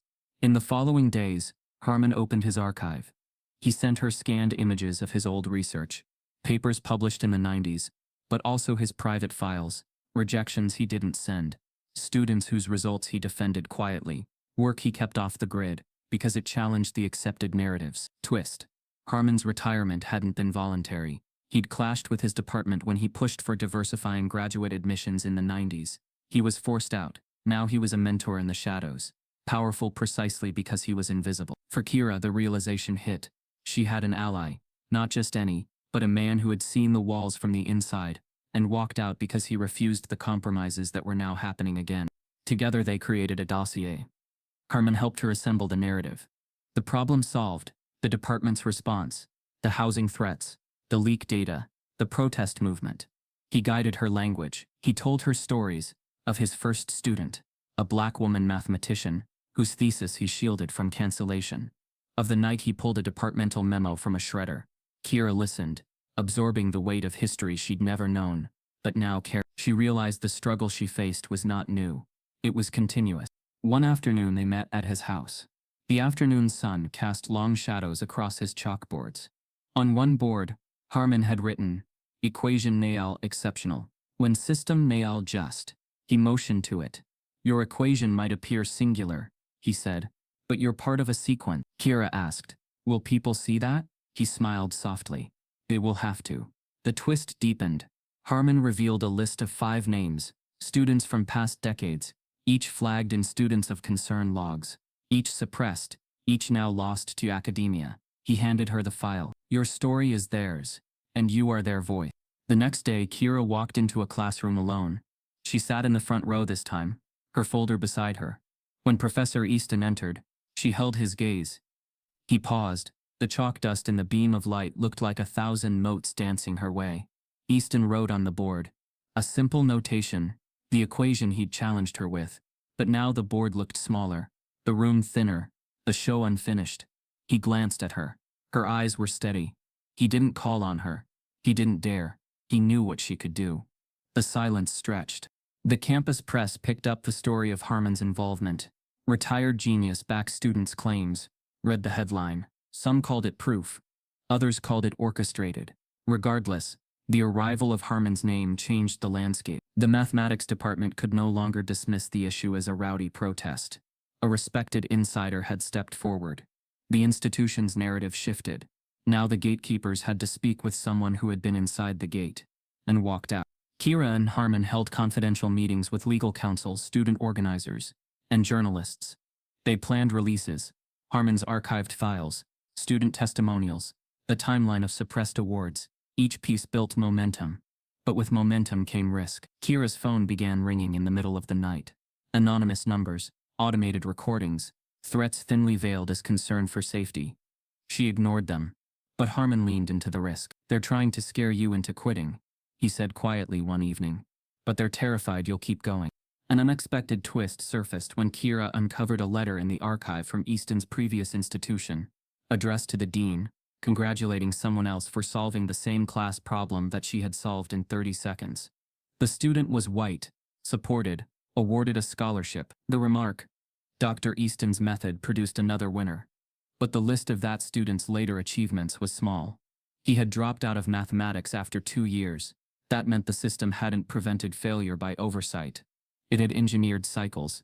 Keira stared at the letter. She realized, solving the problem wasn't the goal. It was controlling who got to monetize that success. The mentorship, the scholarship, the legacy, they all pointed to someone else, and she had disrupted the blueprint.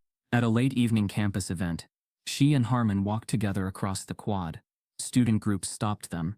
Some offered thanks, some handed signs, some just looked in awe. Harmon nudged her. You're doing more than solve math, he said. You're rewriting history. She absorbed that. The path ahead felt clearer, but she also felt the weight of expectation. She had to do more than win. She had to change the game. Back in his home office, Harmon looked at her. You're ready to talk publicly, he said, to go on record. She hesitated, part of her defined success by the invisible work she did alone. But he held the file, Easton Archive, They'd like to silence you, he said. But you're too loud now, and you'll give others a voice. She nodded. The twist of mentorship becoming partnership felt unfamiliar and powerful. She walked out of his house into the night air, feeling the thrill of collision, academia, activism, her mathematics all intersecting. That weekend, the university announced it would place Easton on paid leave pending investigation. The faculty list trembled. Emails went out. Rumors spread. Some faculty defended him. Others remained silent. The mathematics building lingered in twilight. Keira paused outside, the night breeze carrying the hum of distant protest. She felt the shift. The institution's fortress was opening. The insiders were spilling. The skeletons were falling. She returned to her dorm room later and sat at her desk.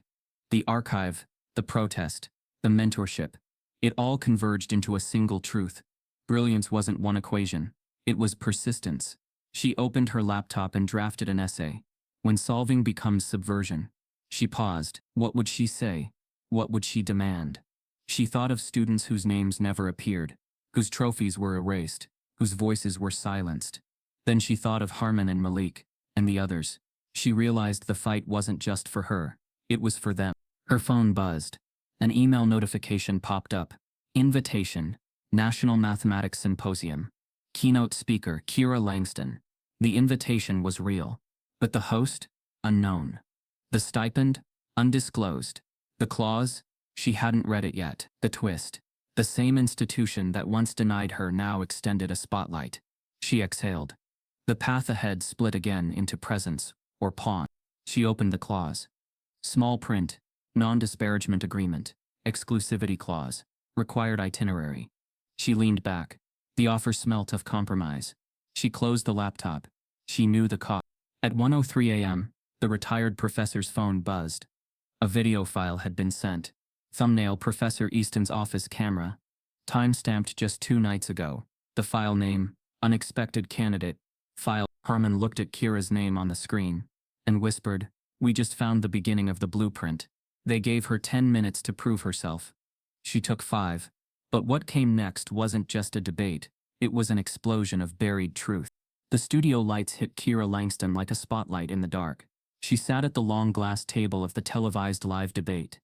Education Under Fire, Campus and Race, framed between her accuser across the table, Professor Nathan Easton, and the moderator, whose teleprompter glowed faintly in the background. Cameras, mics, rolling chauffeured cables, every mirror of prestige pointed at her. For once the world was watching.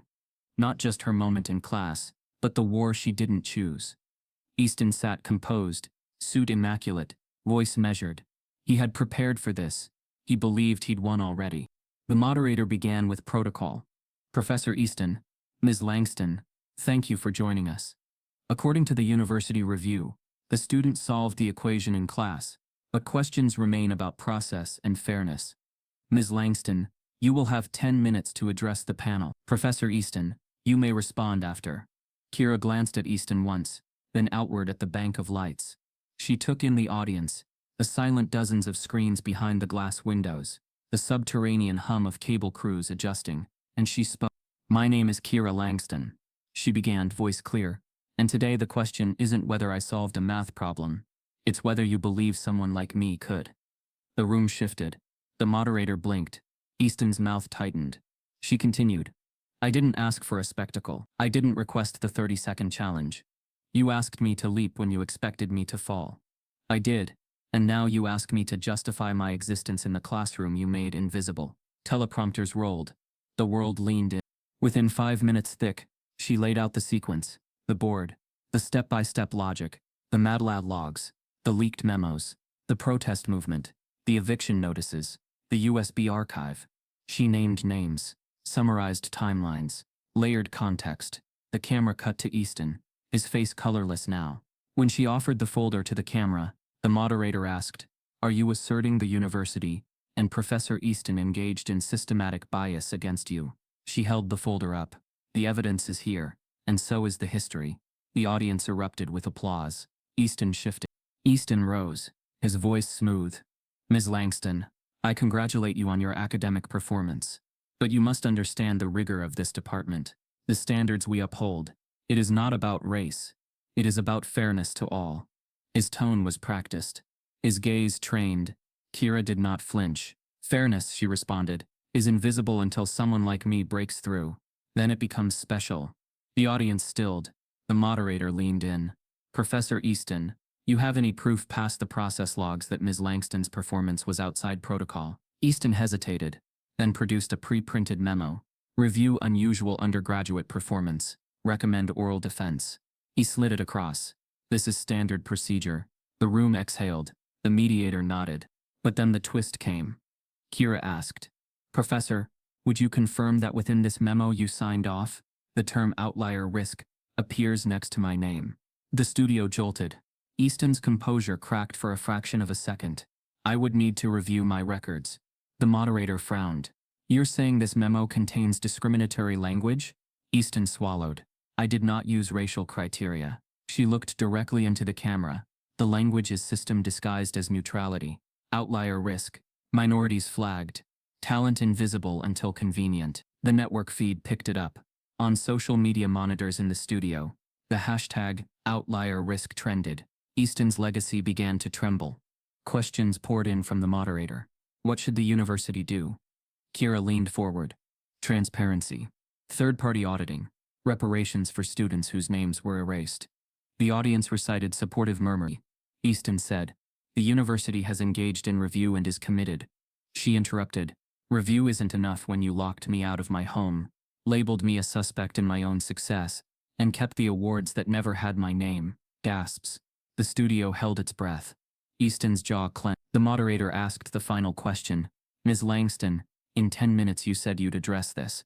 Do you feel satisfied with your time?" She answered, "No, because this isn't just 10 minutes. It's decades. The cameras cut, lights dim. Immediately afterward, the live Instagram feed exploded. Viewers typed faster than analysts could track. One message: Keira just owned that room. Another: Easton just got exposed. A third: they tried to erase her, and now she's on national TV rewriting the record. The network quickly ended the broadcast with promos. But in studios and dorm rooms across the country, the debate continued long after the lights went dark. In the green room, cameras off, Keira sat with Harmon and Malik. Harmon leaned in. "You changed the paradigm." Malik nodded. "They wanted you alone, but you brought the hidden scores, the missing names, the pattern." She exhaled, relief and exhaustion mixing. Harmon placed a hand on her shoulder. "Don't let the applause fool you. The change is just beginning." She looked at her own reflection in the glass behind the studio crew. Her face wasn't the same. She had walked through fire and come out luminous. But the sting of the moment hit later. When she logged out of her social accounts, notifications lit up. Messages from former students, alumni, competition winners. Some grateful, some skeptical. One message stood out. "Are you ready for what happens now?" She opened it. The sender, anonymous, edu. The message: "The legal complaint with your name just crossed our desk. They're settling influenced scholars. Someone's got your invoice." Her heart thumped. Celebration turned to alert. Harmon saw the message over her shoulder. "This is the pushback," he said quietly. "When you expose the skeletons, you awaken the whole closet." That night, Keira lay awake, in her dorm. Sound muted. The protest sign still leaned against lockers outside. Her phone vibrated non-stop with news updates. She thought of her mother. "Write the story." She thought of her father. "You've always known what you were doing." And she thought of herself, a student who solved a mathematical problem and unwittingly triggered a reckoning. The wall at Ridgewell had cracked, and she was on the edge of its chasm. At 3:14 a.m., her phone buzzed. A new email. File enclosed. Video footage of closed faculty meeting. 1995. She opened the attachment. In the dim camera view, she recognized a younger Easton, shaking hands with a dean, signing a sheet of paper titled Diversity Initiative, Deferred Admissions. On the same table, a black student's transcript lay face down, red tagged exceeded quota. The twist: the blueprint for her erasure had been discussed decades ago. The archive she and Harmon had assembled now extended back further than she realized, and she was right in the center of it. She closed the laptop, eyes soaked, but not with defeat, with clarity. She understood the fight. It wasn't just her equation. It was the cancellation, the suppression, the erased names. It was the system that hid behind procedure, status, and silence. And in 20 seconds she would decide where the story went next. The next morning, the university's legal counsel sent a sealed court notice to Keira's mailbox. Gag order pending settlement negotiation. She opened it. The letter demanded her silence for 6 months in exchange for an undisclosed payment, and beneath it in bold letters, "See your name removed from all proceedings." She stared. The choice loomed: stay silent and accept, or speak and risk everything. Her family took on the university with lawyers and evidence they never thought would surface, including a secret email chain that changed everything. The paperwork was thick, the language dense, but Keira Langston signed every page without hesitation. Each stroke of her pen felt like a rebellion. This wasn't an act of desperation. It was an act of clarity. What Ridgewell University had tried to disguise as academic protocol was now on trial, and she was done playing by their rules. Filing the lawsuit wasn't just a legal action. It was a declaration.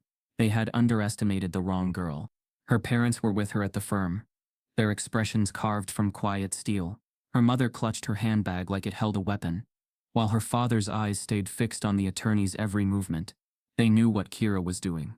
They knew what it would cost, but they also knew it was necessary. Her legal team was small but unrelenting, led by Mariah Brooks, a civil rights attorney who had taken on Ivy League institutions and walked away with both settlements and scars.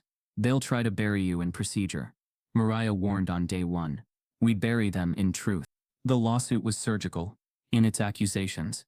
It charged Ridgewell University, the mathematics department, and Professor Easton with racial discrimination, academic retaliation, suppression of accolades, targeted eviction, and intentional infliction of emotional distress. But what made the suit seismic wasn't just the claims. It was the evidence. And more was coming. Keira's file included her academic performance data, housing correspondence, the leaked footage of Easton's class, and testimonials from students and staff who had witnessed the campaign of doubt leveled against her. But the game changer arrived in a single forwarded email that Mariah printed and placed in Keira's hands. "Read it slowly," she said, "and brace yourself." It was a chain of internal emails between Ridgewell administrators, dated weeks before the class incident, discussing how outlier students may destabilize department optics and how performance anomalies must be addressed quietly to maintain institutional credibility. One line stood out in bold font, burned into Keira's memory. "If Langston excels beyond control, we'll lose the gatekeeping narrative. Discredit early." That was it. The smoking gun. The proof that her success wasn't merely doubted. It had been pre-targeted, planned for, strategized against. Keira felt like she'd been punched. Not because she was surprised, but because seeing it in writing, in their words, was more violent than anything she had imagined. The leak made headlines. Journalists pounced. Internal memo suggests racial targeting of math prodigy. The story spread from academic blogs to national news. Ridgewell attempted damage control, stating the emails were taken out of context. But the context was plain for all to see. They weren't managing a problem. They were managing a narrative. As the case moved into discovery, more documents surfaced. In a locked drawer in Easton's office, seized under court order, investigators found older files labeled with color-coded tags. A decade's worth of student performance logs had been marked not just by GPA or year, but by race. Black students were coded Y4, a classification the university had no explanation for. When the story broke, professors from across the country began writing in. Some anonymously, some publicly, all echoing the same theme. Keira wasn't the first. She was just the one who refused to disappear. Then came the settlement offer. A confidential agreement. No admission of wrongdoing. A $600,000 payout in exchange for full withdrawal and silence. Keira said no. That decision set the tone for everything that followed. Ridgewell began playing dirty. Their legal team flooded the court with motions. They filed subpoenas for Keira's academic history going back to middle school. They combed through her social media, her childhood blog, even attempted to subpoena her therapist's records. But Mariah was ready. "They're not afraid of the court. They're afraid of the exposure," she said. "Every document we reveal pulls back another layer." And then, one day, a package arrived. No return address. Inside was a thumb drive. The file was titled Easton 2000. It detailed a previously unknown case. A black graduate student, under Easton's mentorship, who had published a groundbreaking proof, only for Easton to take credit, delay the submission, and push the student out of the program. The student later dropped out of academia entirely. His name, Dorian K. Miles. Keira tracked him down. He was living in Atlanta now, running a tutoring center. When she called, his voice cracked. "I thought I imagined it," he said. "I thought maybe it was me. But it wasn't, was it?" Mariah moved quickly to file a motion. Dorian would testify. The trial date approached. Media trucks crowded the courthouse steps.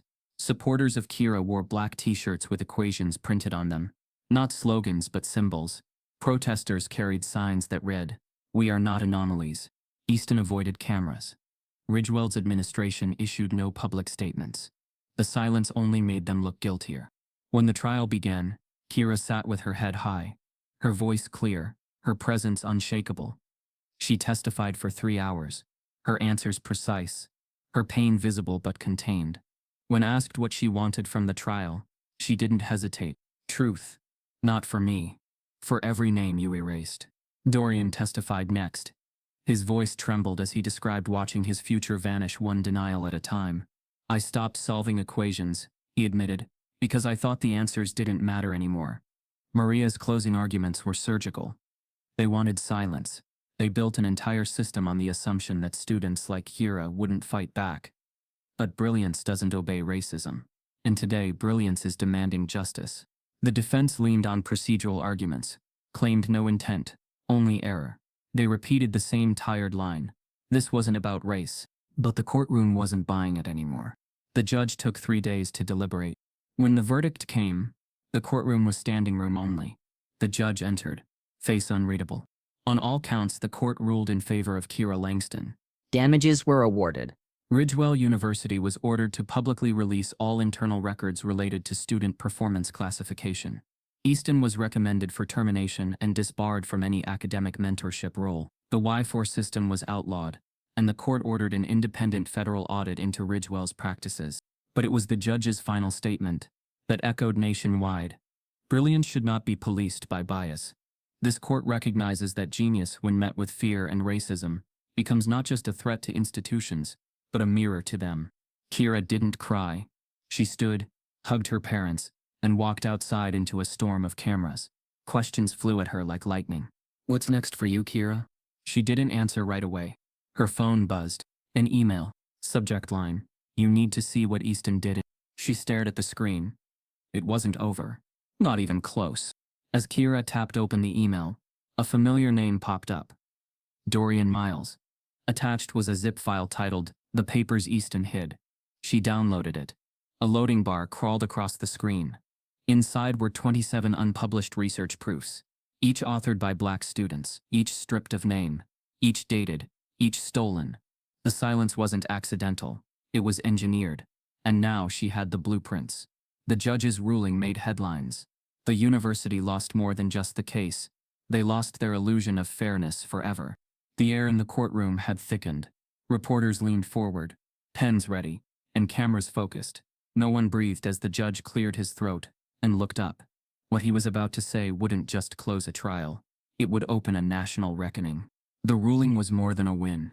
It was a rupture. On the claims of racial discrimination, academic suppression, retaliatory housing eviction, and institutional negligence.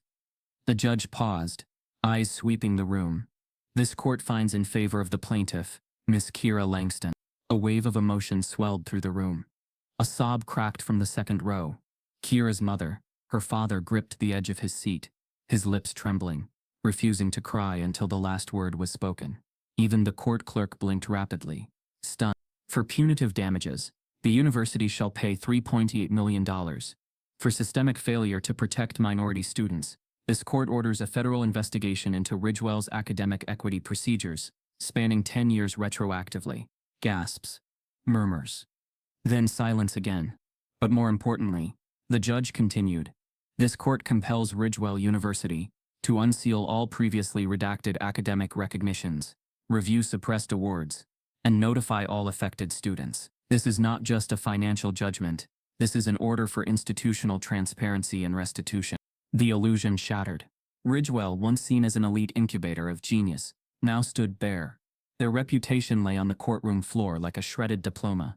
They had not only lost a case, they had lost the story they told the world, that brilliance had always risen on merit, not manipulation. Outside, the courthouse steps were packed with protesters and supporters. The crowd roared when Keira emerged. She didn't speak immediately. She stood still, her eyes steady. The camera bulbs flashed like fireworks, but she wasn't there to celebrate. She was there to finish what she'd started. She approached the microphone. "This ruling wasn't just for me," she began. "It was for every student who learned that doing everything right still wasn't enough. For every name that never made it to a dean's list. For every genius silenced because their excellence made someone else uncomfortable." She held up the court's decision like a declaration. "This isn't justice," she added. "It's the beginning of accountability." Back on campus, Ridgewell University's administration scrambled. Board meetings were called. Legal teams convened. The press department issued a vague statement, promising reflection, change, and new leadership. But Keira wasn't interested in apologies. She was interested in exposure. Because even as the headlines rolled, the story hadn't ended. That night, as she reviewed her files, Keira opened the anonymous email that had arrived minutes after the verdict. The subject line: "It happened in 19." Inside was a single scanned document. A handwritten letter from a former Ridgewell student named Nadine L. Carter, dated April 1986. It was addressed to the university board and outlined a series of racial grievances and academic theft, all under one familiar name, Dr. Nathan Easton. "My advisor, Professor Easton, has repeatedly republished my work without credit. I have been removed from research assignments with no explanation. I believe my race is a factor." The letter had never been acknowledged. It had never been filed in any official record. Until now. Keira stared at the screen, her breath slow. Nadine had tried to sound the alarm 39 years ago, and they had buried her, like so many others. The next morning, Keira went public with the letter. News outlets exploded. 1986. Letter confirms decades-long pattern of suppression. Legal experts began discussing class action. Other students, dozens of them, emailed their own stories. Keira started logging them all into a public database titled The Buried. But what hit hardest came from an unexpected place. A retired Ridgewell faculty member, once close to Easton, sent a message. Check the 1992 faculty evaluation logs. There's more. Mariah filed a motion. Within 72 hours, they gained access to internal documents showing complaints against Easton across multiple years, all from students of color. All unresolved, all disappeared. It wasn't an isolated incident. It was a pattern, a protected one. Keira realized something else. Ridgewell had never feared a scandal. They had feared a precedent, because if one student's suppressed genius could cost them millions and national shame, what happened when it wasn't just one? She called a press conference. This time, her tone was different. No longer defensive, no longer cautious. She was building something now, not just burning what had hurt her. There are hundreds of names, she said. Brilliant, black, and buried. Ridgewell was one institution. There are others. We're going to find them. And then came her announcement. She was launching a national platform.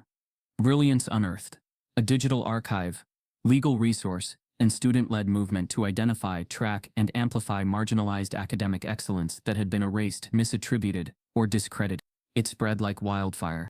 Within a week, over 4,000 submissions had flooded in. Students, professors, parents, some anonymous, some loud, all wrong. Keira wasn't just a symbol anymore. She was a threat to every institution that had built its power by quietly discrediting those it feared most. Still, something haunted her. Nadine Carter had written that letter in 1986, then vanished from the academic world. No graduation record, no forwarding address. Keira tracked her for days. Finally, through an old alumni archive, she found a lead. Nadine Carter, now Nadine Willis, was living in Milwaukee. She ran a bookstore. Keira flew there unannounced. When she entered the store, Nadine looked up, startled. Her hair was silver now. Her eyes sharp. "You're her, aren't you?" Nadine said. "The girl from the board." Keira nodded. "You were the first." Nadine's hands trembled as she walked around the counter. She pulled Keira into an embrace that said everything no court could. "I thought no one would ever read that letter," Nadine whispered. "I did," Keira said. "And now, so will the world." As they sat together, sifting through Nadine's old journals and letters, Nadine handed Keira one final envelope, never opened. "This came from Ridgewell in 1987, she said.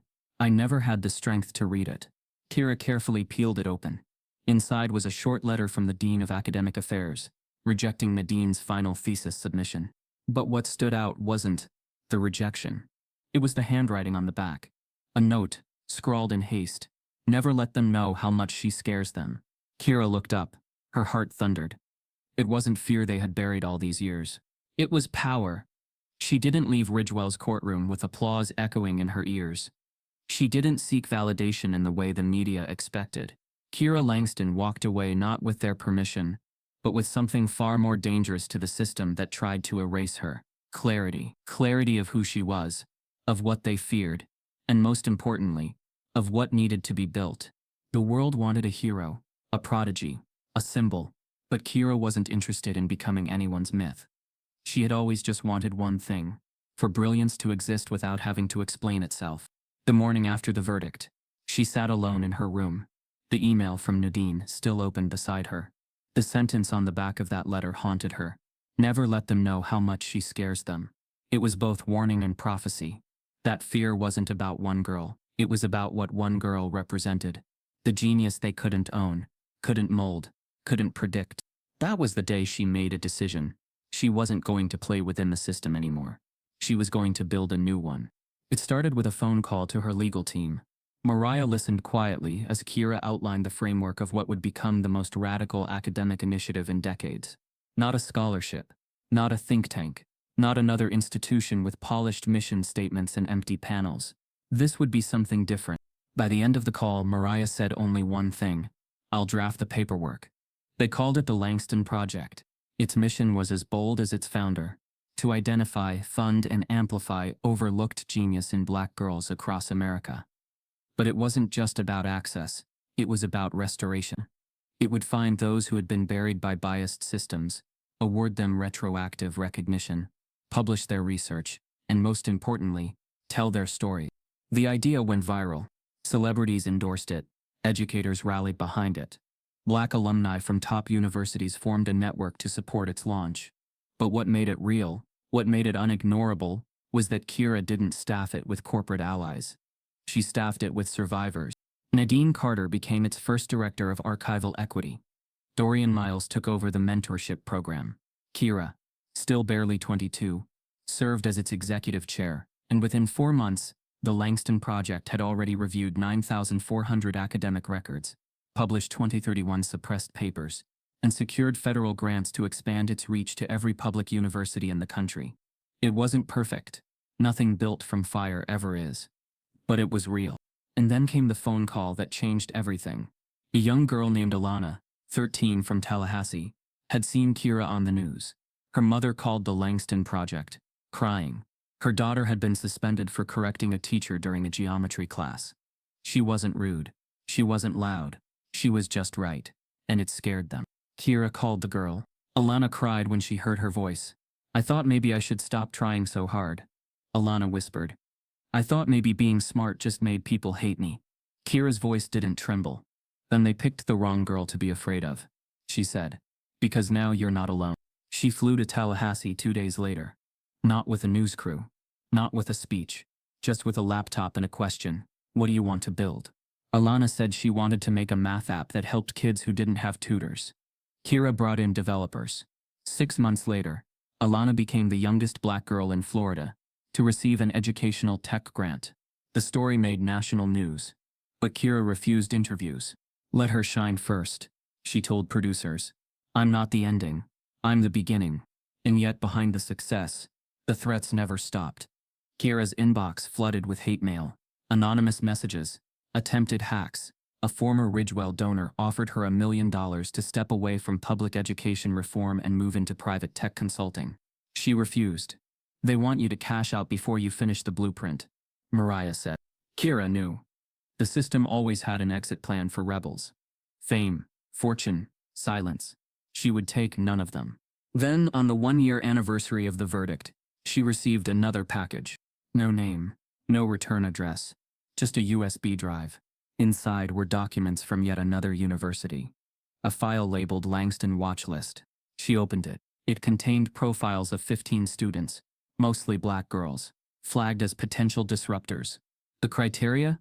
High performance, low institutional engagement. Translation: brilliant, but unbothered by gatekeepers. It hit her all over again. She had sparked a fire. But the system hadn't died. It had adapted.